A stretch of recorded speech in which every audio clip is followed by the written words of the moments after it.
তো hello guys, তো আজ আবার চলে এসেছি মটন একটা নতুন রেসিপি নিয়ে।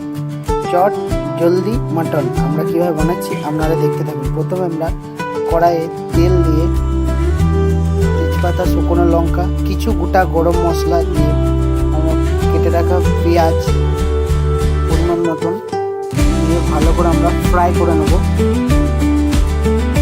তারপর আমরা টক দই দিয়ে নেব পরিমাণ মতো। তারপর আমরা ভালো করে এটাকে ফ্রাই করে নেব।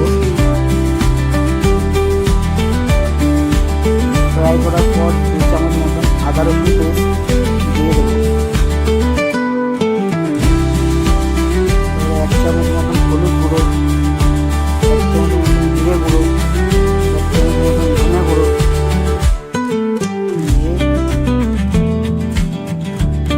1/2 চামচ মতন কাশ্মীরি লঙ্কার গুঁড়ো দিয়ে আমরা ভালো করে ফ্রাই করে নেব। তারপরে একটু জল দিয়ে ভালো করে আমরা ফ্রাই করে নেব।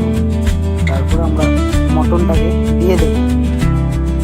তারপর আমরা মটনটাকে ভালো করে ফ্রাই করে নেব।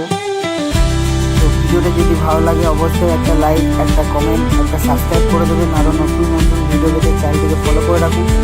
তো আজকে আমরা বানাচ্ছি চট জলদি মটন। আমরা কীভাবে বানাচ্ছি আপনারা দেখতে পাবেন।